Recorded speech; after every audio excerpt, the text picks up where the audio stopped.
Howdy, everybody. This is David Sanchez, and this is episode 71 of the Riffs Or Die Podcast for June 13th, 2022. Yesterday was my B-Day, my day of birth. I'm trying to stay as young as I can mentally, trying to be mature, but stay young in the mind, but my body is getting old.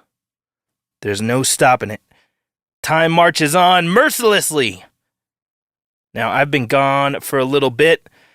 My girlfriend was in town, and then I got a little bit sick, and I couldn't really record one of these without a giant tickle in my throat and coughing a lot for a couple weeks, but here I am. We're back at it. If you want to support the podcast, you can always go to riffsordie.com and buy some merch, or you can sign up at Patreon and have access to the live monthly Zoom hangouts that we do. You'll also get discounts for the web store as well. You can do that by going to patreon.com/riffsordie. Thanks a lot for your patience, everybody. I really appreciate it.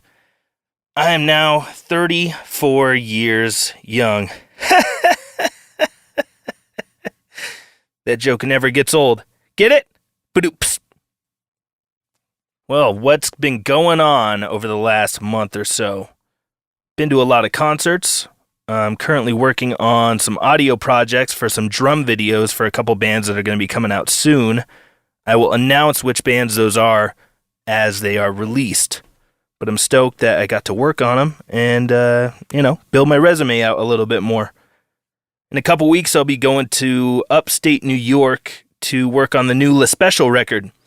I mixed their last one, Ancient Homies, but this one they asked me to come in and engineer and produce it. So I'm going to be doing the mixing and also the knob twiddling right there in their rehearsal space. That's where we're going to track it.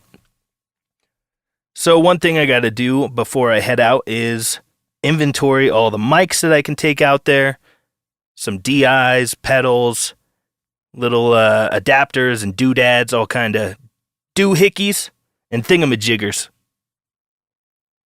Should be a really, really good time, though. They sent me some demo versions of some of their new stuff, and it's fucking awesome. I'm really, really excited. Can't wait to get out there and start tracking this new stuff. Of course, since the last time I spoke with y'all, there has been a tragedy in the metal world. We lost a great frontman from the Black Dahlia murder, Trevor Strnad. Trevor was a super nice guy. Loved metal more than most people ever will. And, super shocking and really sad. I think about the Black Dahlia murder guys pretty often these days. Much power, and I really hope that they're coping all right and doing okay despite the circumstances. Really, really unfortunate. Trevor was a super nice guy. Rest in peace. Rest in power. There's also a new documentary that came out. I don't know if you guys have seen it. It's on HBO. It's a George Carlin documentary. It's a 2-part series, and each part is like an hour and a half. So if you got some free time, you're going to need it to watch that whole thing. But I learned a lot of stuff about Carlin that I did not know before. Really interesting dude, and still one of the funniest bastards I've ever heard in my life. That guy really changed the way that I think and I see the world. I would love if he was alive today to share his 2 cents. Dude had a lot of wise thoughts in his head, and his opinions and wisdom would be very welcome right now. Another person, rest in power, George Carlin. That documentary was really good, though. If you're a Carlin fan, you got to see it. If you don't have HBO Max, I think you can sign up for a free trial version of it for like a week or 2. You can check that out and then get right out of there. Saw some cool shows since the last time we spoke. I went to the Bay Strikes Back tour with Testament and Exodus and Death Angel. Death Angel crushed it, as usual. Exodus sounded super fucking sick. I fucking love Exodus. It's one of my all-time favorite bands. Especially, like, vocals. When I'm going after, like, the high stuff, I'm basically trying to sound like Steve Souza from Exodus when he's doing his high-pitched screaming. Him and like Chuck Billy back in the day when Chuck would do the high stuff. That's two of my biggest influences vocally, for sure. And on that show, I got to see one of my favorite musicians, not just one of my favorite drummers, but musicians, period. Of course, I'm talking about another guy named Dave. It was really cool seeing Lombardo play with Testament. They played a bunch of shit from The Gathering, which is the only Testament record that Lombardo was on. Came out in 99. Super heavy stuff on that record. I really like that one. And it was cool to hear it with the OG drummer and the bass player that was on that record too. I think the whole lineup that they're playing with right now is the same that was on The Gathering minus Skolnick. Skolnick was not on that record. That was James Murphy playing lead guitar on that Gathering record. Which, by the way, James Murphy did the mixing and mastering on the Point of No Return EP for Havoc. He also did the mastering job on Unnatural Selection. So we've worked with James a couple times. Really, really good engineer. Dude's got a great ear and knows what he's doing. I'm a huge fan of the way the drums turned out on the Point of No Return EP. Some of my favorite drum sounds that we've ever gotten with Havoc. And if you didn't know, now you know. I also went down to Colorado Springs recently to see a buddy of mine play guitar. He's a really, really good guitar player and singer. Plays in a band called Taking Dawn. Taking Dawn used to be known as Seventh Son. Way back in the MySpace days, I got in touch with the dude. His name is Chris Babbitt. Super shredder. And Seventh Son was super cool. Thrashy, rock and roll, metal kind of stuff. His new band, Taking Dawn, is more chorus heavy, I guess I would say. It's metal, more in the vein of old Motley Crue and maybe some of the heavier Avenged Sevenfold kind of stuff. Really great guitar work, great production, and good hooks. A lot of earworms. You should check them out. Taking Dawn. That was a good old time. I had a lot of fun when my girlfriend was in town. We went shooting some guns, did some restaurant hopping, went to some shows. Had a good old time. Minus the getting kind of sick thing. But, you know, I went into the doctor and they thought maybe it's the Rona or maybe it's allergies. I don't know. Do you want to take a test? I was like, well, how much is the test? $100. Fuck that. So I took a couple of these at-home tests. Took 2 of them, both negative. So I don't know what it is, but it could be my blood type. I'm not very susceptible to getting this thing. So, yeah, I don't know. Still batting 1,000 for not having that thing. I'm all right with that. I can't get it, no matter how hard I try. Speaking of guns, there's a lot of talk in the country right now about what to do with the gun problem. The gun problem, the gun problem, the gun problem. Do we have a gun problem, or do we have a mental health problem? Because I have some firearms, and amazingly, I feel really lucky. None of them have actually woken up and walked out of the house and then started firing at people all by themselves. It's almost as if guns don't kill people. People kill people. Call me crazy, but that's just my observation. You take the guns away, people are going to start killing people in other ways. Don't get rid of your guns. Read any history book, and you will know that government is the number one murderous entity. How can you prevent a government from committing democide, where they start killing their own people? Well, a real good way to prevent that from happening is the people having guns. Who'd have thought? I kind of love this argument, too, where people are like, we need to arm Ukrainians so they can fight tyranny. A lot of people are very pro-gun when it comes to arming some other country. But arming yourself to prevent tyranny from taking place at all, that's bad. Some people need to read a fucking history book. I tell you what. First step to implementing totalitarian control over a population. What do? What's the first thing? Well, You disarm them. You make them unable to fight whatever you're about to implement. I don't know how many times this has to happen or be brought up for people to resonate with it, but it's pretty cut and dry. The thing is, the gun will never be unlearned. It's here to stay. There's 3D printers now, there's schematics everywhere, there's weapons all over the world. The gun is not going away. It's here to stay. So what we need to do is try to figure out what makes people driven to kill, and then try to fix that problem. The problem is not the tool. The problem is the sick person, the mentally deranged. We should go after the root of the problem, not the tools that are used. A lot of weird, sketchy stuff with the whole Buffalo thing and the Uvalde, Texas thing.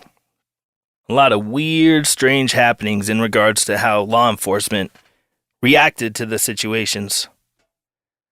Seems to be a whole lot of that in my lifetime. It's a bizarre thing. You know, there's the old phrase, never let a good crisis go to waste. Well, there's a lot of people that are really taking that one to heart. We've got a crisis. Let's capitalize on this moment. Disturbing. Disturbing, but I get it.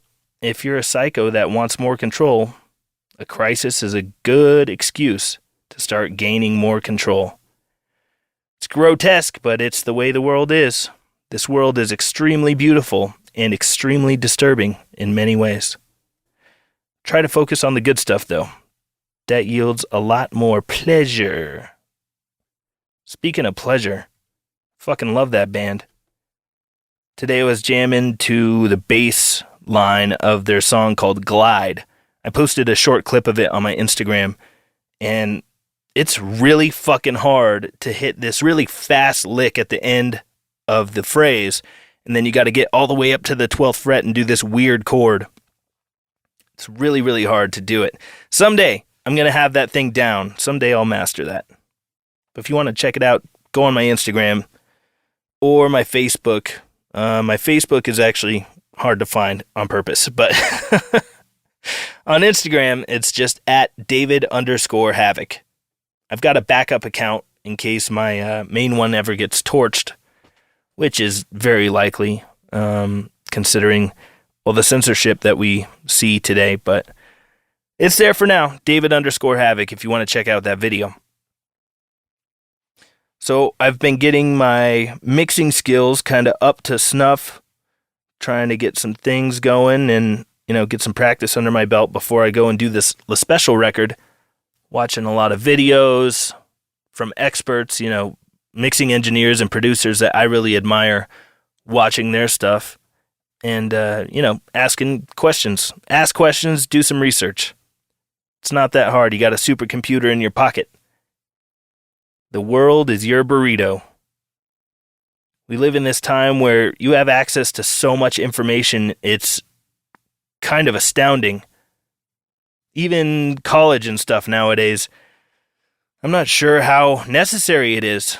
You can basically take a lot of college courses online for free, or you can go to the library and learn about practically any subject you want without having to clock in and pay some sort of a college or university a gigantic sum of money to get a piece of paper saying that you officially learned this thing.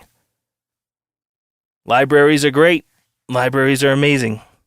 It's a good idea. We should keep those things around. I wonder what was in the Library of Alexandria.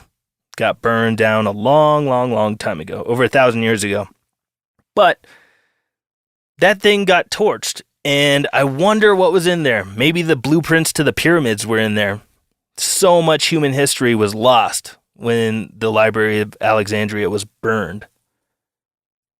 Fascinating to think about how much human history was recorded and documented that just it's gone forever now. We will never know. Maybe there was some Stargate shit in there, like that Kurt Russell movie, where these Egyptian people are all hanging out and have like access to a wormhole, portal, time machine kind of thing. I haven't seen that movie in forever. I need to rewatch that. I remember it being really cool. Now with new eyes, it might be even cooler. Or it might be way worse. I have no idea. I can't remember it that well. I did watch something within the last month that was super interesting. It's a Mike Myers series that's on Netflix. It's called The Pentaverate. And The Pentaverate is basically like a show making fun of quote-unquote conspiracy theories. And it was pretty funny in some moments. But overall, I was a bit disturbed by how it seemed to lump together people that believe in Bigfoot with people that believe in flat Earth, with people that believe the very rich and powerful people in this world might have secret meetings and figure out how they're going to cut up the pie when it comes to civilization and planet Earth and the wealth and resources of the planet. I found that pretty gross that they were trying to lump together flat earthers with people that are very aware of very real meetings and organizations that plot and plan evil things. To anyone that thinks that that doesn't exist, where you been? The World Economic Forum is right out there in the open talking about all kinds of crazy shit. Talking about having a carbon footprint tracker on every individual. Talking about having a digital ID implemented worldwide. Talking about facial recognition everywhere so that everyone can be tracked and monitored at all times.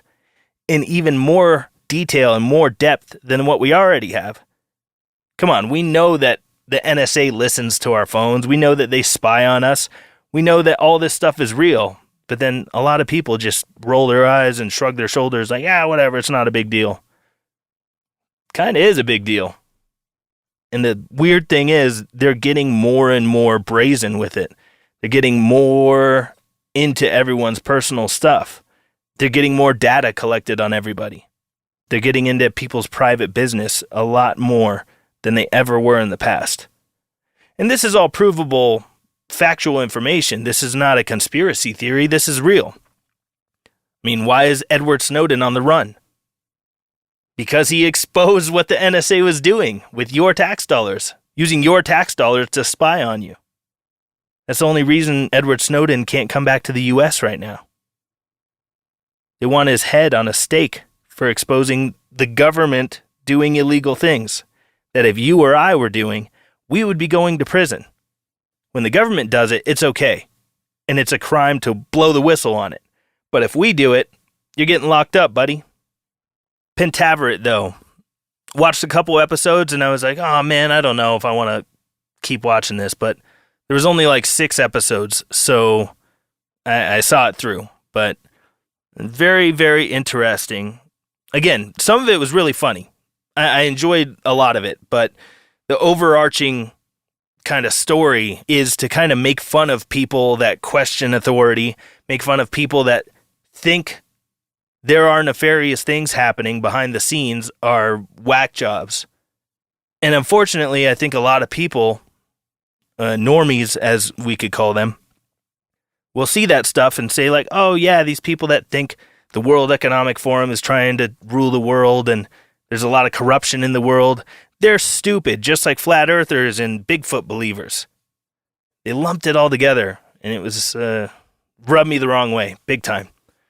Because being a critical thinker and being skeptical of authority is not the same as thinking that the earth is flat. Is the earth flat? I don't personally think so. Some people do, but that shouldn't discredit everyone who questions official narratives across the board. You know, lumping flat earthers together with people that question powerful people or people in authority or organizations that are very hush-hush and trying to keep their plans under lock and key, they're not the same thing. Those are apples and oranges. Kind of a pet peeve of mine is when people use the word conspiracy and the phrase conspiracy theory interchangeably, as if they're the same thing. Conspiracy theory is a theory that there's a conspiracy. A conspiracy is a real thing that you can go to prison for. A conspiracy is when 2 people or more get together to do something. Most of the time, it has a negative connotation. Conspiracy means that they're getting together to plan something that's evil or illegal. You can go to prison for conspiracy. A conspiracy theory is a theory that there's a conspiracy. Conspiracies are real. Not all conspiracy theories are real. This always bugs me out when people use those two phrases interchangeably. They don't mean the same thing. Not every conspiracy theory is a real thing or a true thing. But there are literal conspiracies. The Jeffrey Epstein thing, that's a conspiracy. He conspired with Ghislaine Maxwell and people all around the world to traffic children into sex slavery. There's no conspiracy theory here. That is a literal conspiracy. Doesn't matter who pulled off 9/11.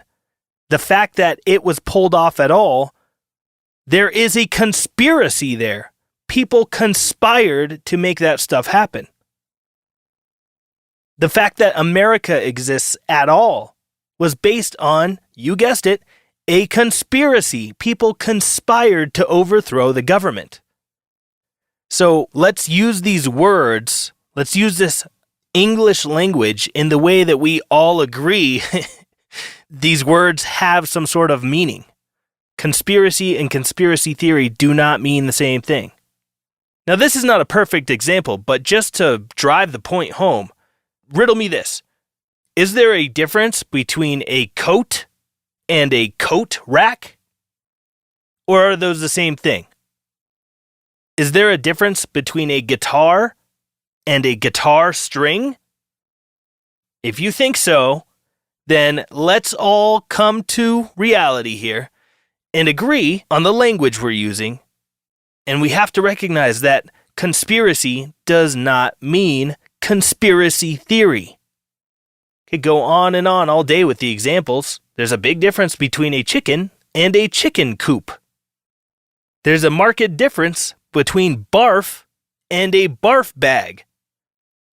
You see where I'm coming from? Makes sense to me. I hope it makes sense to you. You guys are smart. I think you get it. When people get together and have a meeting about how they're going to rob a liquor store, they conspired to rob the liquor store. There was a literal conspiracy.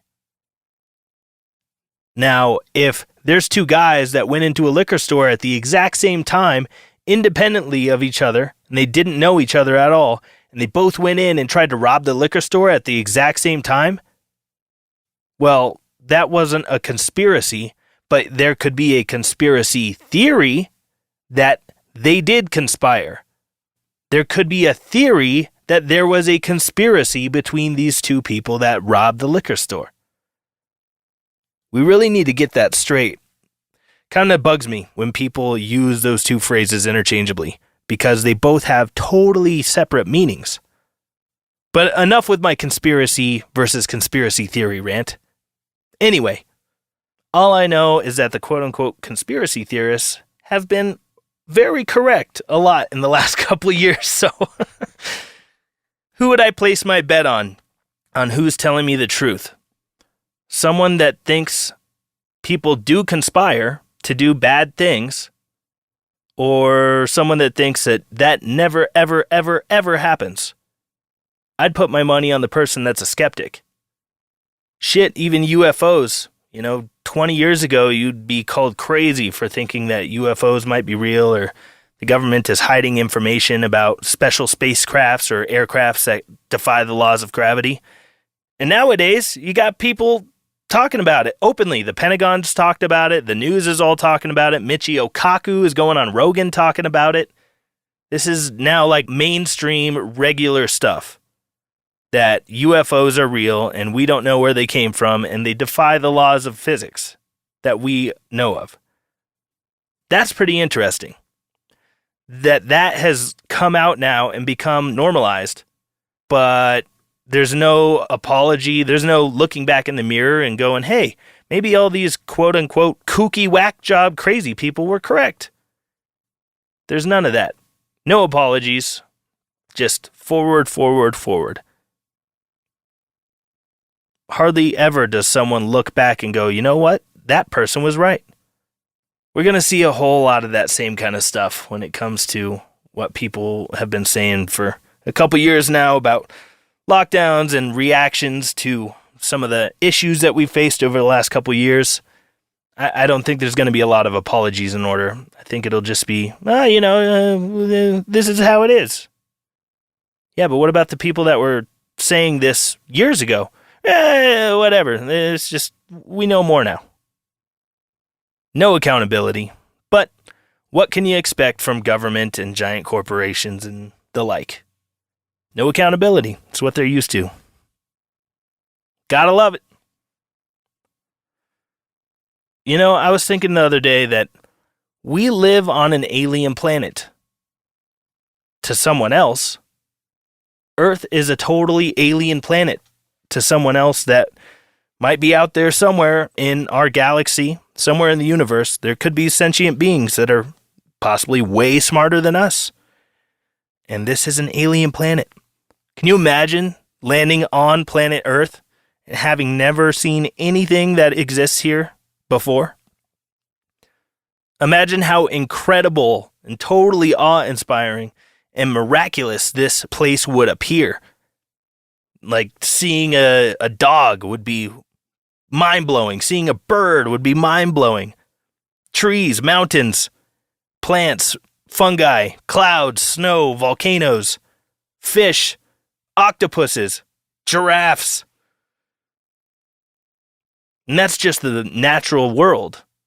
Imagine how crazy it would be to land here and see things like electric guitars and computers and smartphones and cars and planes, rocket ships, plumbing, toilets, electricity, light bulbs. We have so much stuff that is absolutely incredible, but we take for granted. We've been so spoiled, and we're so lucky to live when we do. And I think we're very lucky to live where we do. If you're listening to this right now, you probably live in a place that isn't so bad. You're probably not worried about starving to death in the next week if you're hearing my voice right now. Think about that. Think about how lucky you are to live when and where you do. Like I said, this planet is disturbing in many ways, but it's also very, very beautiful. We have to remember the beautiful things and have gratitude. Gratitude equals happiness, my friends. Never forget it. The more grateful you are, the more happy you're going to be. Guaranteed. It's a recipe for success. Happiness is a choice. You have the choice. You can have a great day or you can have a bad day. All up to you. Perspective is a lot. Perspective is maybe not everything, but it's a huge deal. Try to take account of the things that you have that are nice and good. And appreciate those things. Think about it for a second when you go to the fridge and you get a cold drink out of there. That was unheard of 1,000 years ago. Most of us have the capability of eating better than all kings, czars, and emperors throughout all of time, simply by having refrigeration. We can have foods from all over the world that we get at a grocery store, and we can refrigerate them and keep them for way longer than anyone could in the distant past, and then turn on a switch, flip a switch or a dial, and magically have fire that we can cook the food with, again, spices and all kinds of other things from all over the world. That's incredible. It's totally amazing. We live in a really interesting time where there's a lot of dark, weird stuff going on, but at the same time, we're super, super lucky. So gratitude, practice it. It's good for you. I promise. I'm grateful to be here. I'm grateful to have you listening to my voice right now. I really appreciate all you guys out there. Y'all are lovely people. I've got a really cool thing coming up. It might happen by the time this comes out. If it does, I'll blast it out super hard on the social media stuff. But if it's not quite there yet, I will definitely be talking about it on the next episode of the podcast. I've got something really cool coming up, a collaboration kind of a thing as far as the Riffs Or Die podcast goes. I'm really excited for it, and I can't wait to announce it. So keep your peepers open. That might be announced this week. If not, like I said, I'll talk about it next week. But it'll open up some new doors to have some really cool, fresh interviews with some people that might have been a little unattainable in the past, but good things are coming. Good things are definitely coming down the pipeline. And speaking of good things coming down the pipeline, I think later this year, we're going to start writing some new Havoc music. So maybe there will be something new to listen to next year. We're hoping that we can get out on the road next year and hoping that gas is not going to be $19 a gallon. We'll see how that turns out. I don't know. But that's our hope, that we can hit the road next year, and we've talked about doing it all with some brand new tunes. So you guys have something to look forward to in the not-so-distant future. Really excited to get some of that going.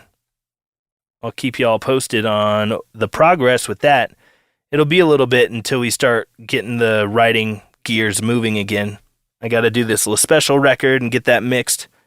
But after that, I think it's going to be time to pick up the guitar and start chunking away on it. Really excited to start working with this new piece of gear that we just got. We'll use it live for like intro tracks and stuff like that, but it's a Roland SPD SX. It's one of those sample pads. It's got 9 different pads on it that you can hit with your drumstick, and it'll, play different sounds. So what we're going to utilize it for, especially later in the year when we're demoing and writing new Havoc stuff, is I can just sit here with a kick trigger, with a kick pedal, and this Roland SPD SX, and I can just play drums basically on a little pad instead of needing an entire electric drum set. And I can map out all those pads to different drum sounds that are in some of my drum software. And it's going to make writing so much quicker and so much easier and more creative and more free-flowing, because then I'm not going to have to sit here with a mouse and a computer screen and building, drum beats from scratch or whatever. I can just turn to my left and play it. It's going to be awesome, especially with how mobile it is, because I'll be able to take it over to Pete's house and he can play on it, and we'll have like a consistent drum sound throughout all of our demos. It's going to be awesome. I'm really stoked to use this thing. Shout out to Roland for making such great products. Other than that, I'll be seeing Le Special play this Friday at Red Rocks.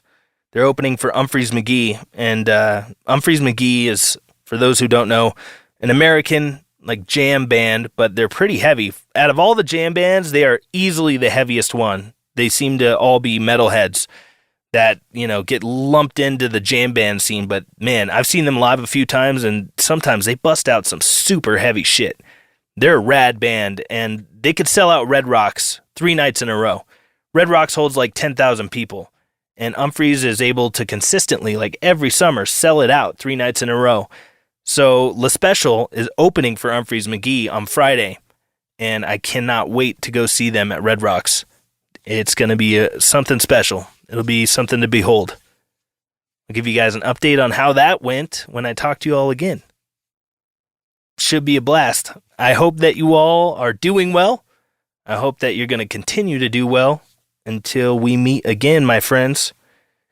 Again, if you guys want to support the podcast, please go to riffsordie.com and pick up some merch. There's a lot of cool t-shirts in there. Check them out. And if you want a discount and you want access to the monthly Zoom hangouts, just go to patreon.com/riffsordie and sign up. Don't forget, you can always shoot me an email.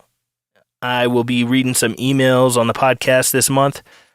Send them over to me at podcast@riffsordie.com and make it a good one, and I might read it on the show. Even if it's a shitty one, I still might read it on the show. So try it out. Podcast@riffsordie.com. Hit me up. If you have any questions or comments for the show, or need advice on something, or need to pick my brain about my gear or mixing questions or whatever, questions about touring, hit me up. Feel free. Podcast at riffsordie.com. That's it for this week, beautiful people. My body is older and my mind is a little sharper, but I'm going to try to stay wise in the mind, young at heart, and perpetually become older in the body. Wish me luck. Take care of yourselves and each other, everybody. Try to leave the world a little nicer than the way you found it. We're all going to be okay. Don't forget, gratitude equals happiness. I'll leave you with that. Have a great rest of the week, everybody. Talk to you soon. Bye-bye.